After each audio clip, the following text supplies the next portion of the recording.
Hey guys, it's me Starlight. Welcome back to another video. In the last video, I told you about the basics of Figma, but this time we will go beyond that.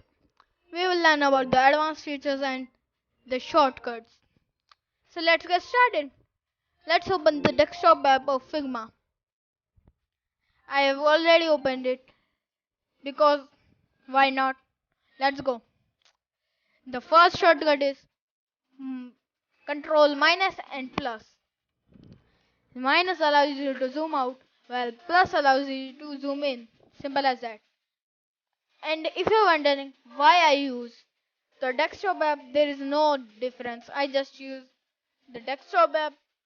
But there's one feature in desktop app that is really good and useful if you don't want to make things yourself. Okay, let's move on the next feature. The next feature is, or you can call shortcut, is control slash. When you do this, the head will disappear. But this is the other slash. If you do use the that is leaning on the right side, then it will be different. Then this will open. You can search many options that you want to search, like menus, commands, and plugins, like it says here. Like I want to use Lottie files, so it will search here. Or you could just open this by going here. Simple as that, simple as that. Oh, quite simple. Last time I didn't tell you about the hex codes and many things. For example, one of these things are resources. Resources components, like I said in the last video, is quite complicated and I will tell you in another video. Plugins can be used to create custom things that is not available in Figma. But there are many things you can do with plugins.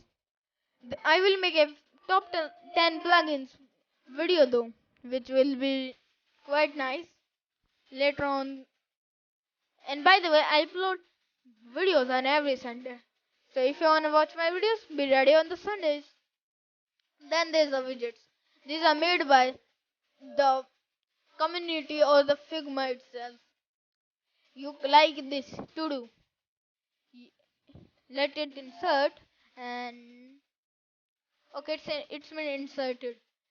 By this widget, you can do many things.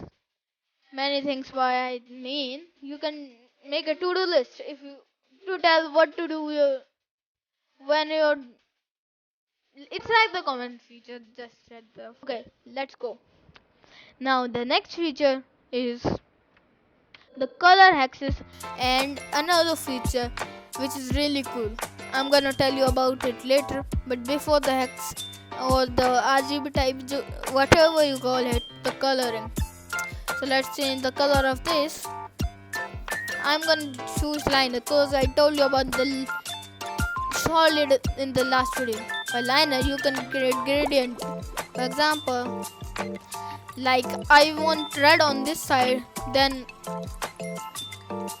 okay, the other side will be always transparent. So let's remove it from it transparently, and I'm gonna make the other gradient blue. You see, this looks quite bad. My color palette is pretty bad this time. Let's make this looks better. Okay, you see, you can make things like this with liner. Now we will do what do you say, radial. By radial, wait, I messed up, sorry. Okay, by radial you can change the it's like liner, but you will change it from the middle. Let's change this to full black. Okay, I'm gonna do the same thing in this one as well. You see, in the center it is white, but in the outside area it's blue. Quite simple. Now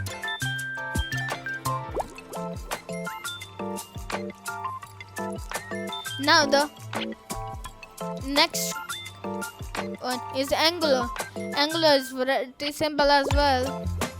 works same as that. You can create different things like half black and half like white. You can also create yin yang with this. Quite cool, right? Yes. Let's change this to blue again. You see? It will become like this. Now the last one is the diamond. The diamond is pretty cool as well. Let's change the transparency first. So I'm gonna make this blue with the blue color. Here you go. And this white. It's same as the radial, but little different. Okay. Now you know about this. Now the next feature. The next feature is pretty cool as well. Let's take one of these. I'm gonna take this. Yeah, there's another shortcut called Control D. You can duplicate selection by using this. You can also use Control C to copy and paste it. You see? Okay. That's enough. Now let's do. I will take a rectangle from this. Duplicate. I'm gonna stretch this out a little. Let's zoom in. I want to create something cool, so I'm gonna rotate this. So, now this is, let's make it 90 angle. Okay, let's do this. Okay, you don't know what I am doing right now. Of course you don't know. For beginners you will do this. Of course you will do this. There's no doubt. Make a hole like this, right? You will do this. I know. If you wanna do this, yeah. But you can do this another way. The way is using union, selection, subtract, intersect, or extrude. I'm gonna use subtract and make a hole right here. Now there will be no extra part in this like there was before. Now it's better than before. So let's do this again with something else. I'm gonna take another rectangle like this. I'm gonna make it smaller and let's do it like it. Okay, now we will select it and then go and intersect it. You see, now there's it's a weird looking rectangle. Now we will use the exclude. The exclude will remove the part that is like this was overlaying the other rectangle. So the part that was overlaying will be. Now I will tell you about the union selection. It's same as the group selection. You can do group selection by right clicking and then group selection, or use Ctrl Z. I'm going to use Ctrl Z, or you can also do unit selection like I did it right now. Unit selection, that's it. Now this is one, not separate things. This is separate. You can't call it one like this. You can move things now.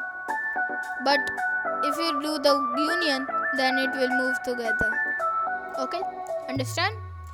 Now left the prototype and inspect.